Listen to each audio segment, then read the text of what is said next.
you calling it? What's up? Lantana. What's up? Lantana. What's up? Lantana. Hi, my name's Bo Rogers. I'm the money man here in Lantana. I've been a resident of Lantana now for 11 years. I love it here. I'm happy here. Yesterday, we did have a Water District 6 and 7 joint meeting, which was held at the Lantana Event Center, better known as LSEC. And the event center is awesome. It's a great place. And I know I've ragged on the event center in the past, and it's more about cost and usage, but it is a great place. Yesterday at the same time, they were having a cooking class in the event center, and they had story time this morning when I was by, so it is getting used. My thought is still cost, and what it costs us to use the event center is super expensive. If you've ever checked in on the pricing, it would have costed me $1,000 to rent it out on a Saturday. Kind of expensive for my taste for what it is, and especially when it was our money that built it. Just my thought on it. Somebody else may be different. I am frugal with money. A lot of people aren't and can afford that. But if you can't afford it, the Lantana Event Center is an awesome place. So to the meeting that they had yesterday, it was really cool. We had a representative from the Sheriff's Department that was active at the meeting. Here's something I didn't know. So there were or have been 205 traffic stops since January 1st, 2022. 205 stops. So that's quite a bit of stops. There probably should be more. And they did ask about having more police presence here in Lantana.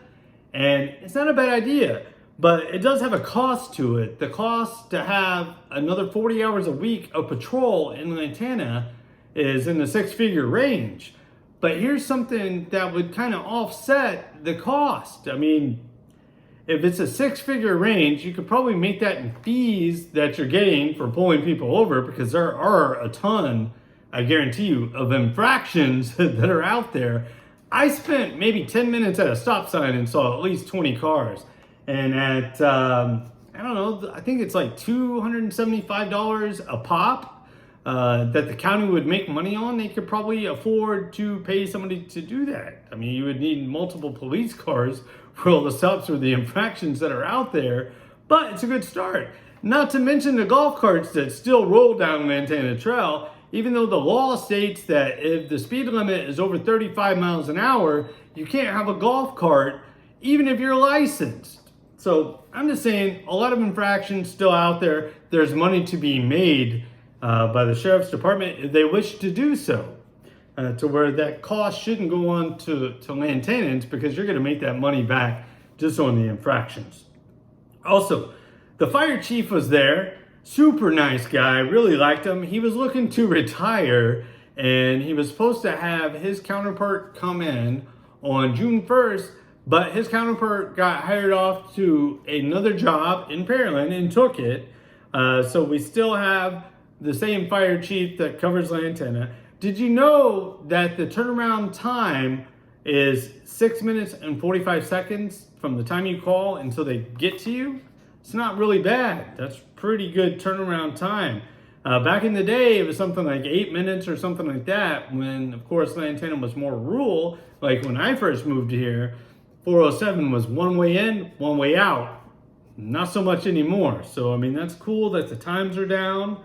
The police... the officer did say that Lantana is a super safe spot compared to other areas, and that there's not a lot of crime that goes on. But something that was concerning is the folks that are leaving their cars unlocked in Lantana. There's been 7 guns taken from cars that were left unlocked in Lantana. So that's kind of scary. So the meeting went on from there. We talked about school zone enforcement. Diane Weatherby did, and I think that that's super important. Todd Mercedes was also talking about school zone enforcement, looking out for the kids. And that's the most important part about our neighborhood, is looking out for the children. I I applaud these folks for doing what they do in questioning those items. We haven't had a street study in Lantana since 2011, and from what Max Miller said, is that Lantana Trail was actually designed to be 45 miles an hour. So if they had a street study, it could reverse the speed limit either up to 45, which would be worse in my opinion, or it could lower it down to 35, and then you would have legally all the golf carts that want to ride on Lantana Trail able to do so. So it's a rough situation to be in. I mean, do you slow it down? Do you speed it up? If people would just do 40, I think we'd be okay, but they're breaking the law because they're doing more than 40, trust me.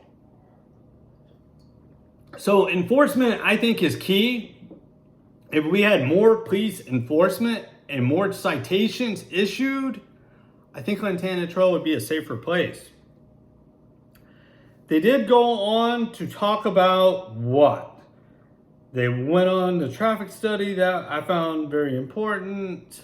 Lighting on Stacy Lane.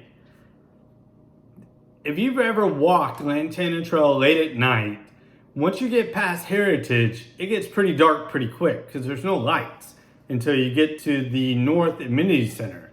And then once you get past the North Amenity Center, forget about it. It's dark. It's good and bad. They want Lantana to be a darker place so we're not causing a lot of light pollution. It makes total sense. But there's got to be a way to illuminate these areas for people that want to jog late at night, walk, or whatever the case is, so that it's a safer place. Another thing I wanted to talk about is, and I didn't know it until Max Miller brought it up to my attention, that the Lantana Education Fund that we used to have when we sold our houses here in Lantana, it's 0.005 of a dollar amount. So when you used to sell your house here, it used to go into this fund, and this fund, from what I read, it went away on May 6, 2022. And now, you know, we have to rely on Lantana Cares as a charitable organization to help out.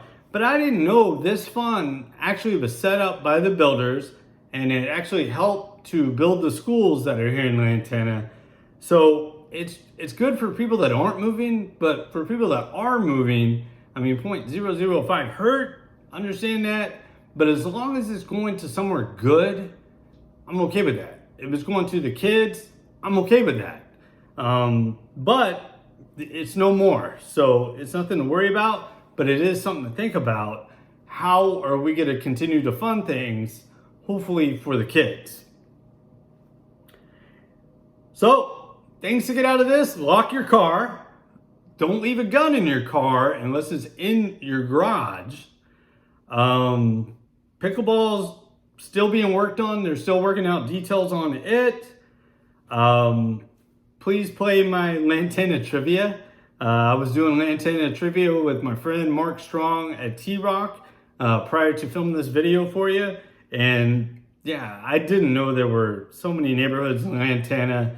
And some of the other things are very interesting. I hope everybody's having a great day. My name is Bo Rogers. I'm the Money Man. I hope to see you again.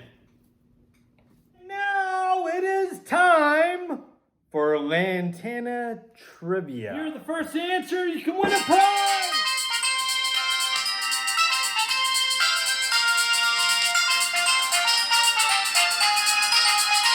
First residence that moved into Lantana was July 31st, 2001. What's up, June? Day on June 4th, Slim Down Cooking on June 7th, Storytime June 8th, Happy Hour with the Manager on June 9th. We have a food truck on June 10th and Senior Supper June 14th. Hops for Pops on June 14th, June 17th, Southern Dole Whips, Shimmer Champagne on June 21st, Storytime on June the 22nd, and Independence Day Parade on June 25th, and Bingo June 29th.